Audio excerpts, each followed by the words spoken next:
So magandang araw mga kababayan, nandito tayo ngayon, namiminwi tayo dito sa reclamation area ng Manila Bay. Ayan, kumuha lang tayo ng pangulam natin sa panangalian. Ayan o, yan o nang huli natin. Ang lalaki talaga o, grabe. Ayan o, pakita ko sa inyo mga kababayan, ang lalaki o. Ayan, sinubukan natin maminwit kasi nang pumunta tayo sa palengke, nagtanong tayo ang presyo ng talakitok. 500 pang 1 kilo. Hindi pa yun sariwa katulad ng inuhuli ko. Kita nyo naman gumagalaw pa. Yan o, mga bagong huli natin. Laki. So nagpapasalamat tayo kay Lord kasi nabiyayaan na naman tayo ng magandang klaseng talakitok. Panghanda na natin to sa New Year. Yan o, grabe o. Yan, pakita ko sa inyo kasi huwag na natin nilabas kasi namiminute pa tayo. O yan o, ayan, buhay na buhay. Ayan o. So kita nyo naman gumagalaw pa, lalaki.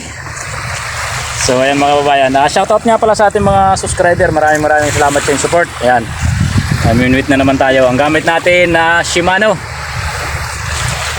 4000 series. Yan ang gamit natin dati, pero meron pa tayong mga ibang kagamitan. Yun, papasalamat tayo kay Lord kasi nabibiyayaan tayo. Tayo lang mag-isa rito. Kaya lang yung kalaban natin, yung water lily, napakaganda rito. Ayan, dito tayo sa reclamation area ng Manila Bay. Papakita ko sa inyo light. Papatayin ko muna kasi tatanggalin ko muna itong huli natin. Ayan o, lalaki. So, talaking talakitok talaga. Swerte natin. Tayo lang dito mag-isa. Sabi nga, ayan tinatawag na pinagpala tayo. O, kita nyo naman kung gaano kalalaki o. O, grabe. O, hindi ko natatanggalin. Ayan yung 2 piraso. O, nakakatuwa, grabe. Napalinggi kasi pumunta ako kanina, hindi kaya presyo. Kaya dito ako dumiretso. Yan, sabi ko nabiyayaan naman tayo ni Lord. Pasalamat lang tayo lagi sa Panginoon sa binigay niyang biyaya. O yan mga kababayan. Shoutout ko na rin pala lahat ng ating mga followers. Yan. Paki-follow naman ang ating Facebook page. Maraming salamat at paki-share yung ating mga video. Ayan, dito tayo sa reclamation area ng Manila Bay. So, walang tinikta. Ito yung kababayan yung mga huli ng kumpare ko. Ito, lako, 2 barakuda. Oh, siya naman kanya uli, barakuda. Grabe, laki oh. Oh. Oh, yan kanyang huli. Barakuda naman kanyang huli. Ayan oh. Kasi doon din siya sa kabila. Lumipat sila dito sa akin. Ayan sila oh. Oh, nagtatlo na kami dito. Kaya lang daming water lily. Kaya ang hirap maghagis. So, ang sarap nito. Oh. Sabaw.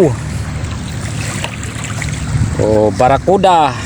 Yan ang pinakamasarap. Ano masarap na luto dyan? Prito. O prito. So ayan, medyo boundary na rin tayo. Kasi ang huli natin puro first class din, talakitok. Kung dito tayo sa reclamation area ng Manila Bay. Kaya lang kasi pag uminit nawawala yung isda eh. Sarap nito. Ito yung kumakain ng tao. Ito yung ngipin oh. Oh. Grabe. Parang ng buhaya. Ang laki oh.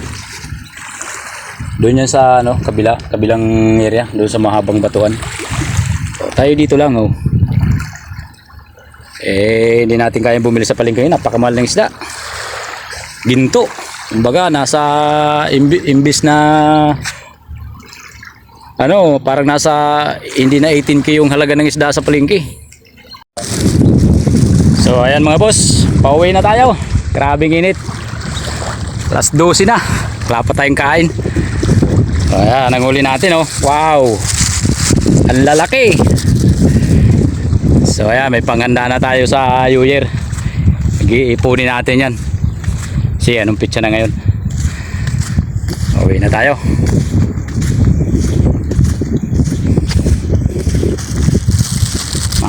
Bukas na naman ulit ng umaga. Kaya lang doon na marami na nakabangka doon sa gitna. Ayun.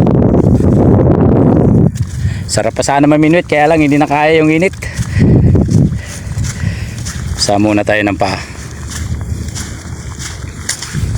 Sarap maligo oh. Pakalinaw ng tubig. So ayan mga kababayan, papatayin muna natin kasi magmamadali na tayo.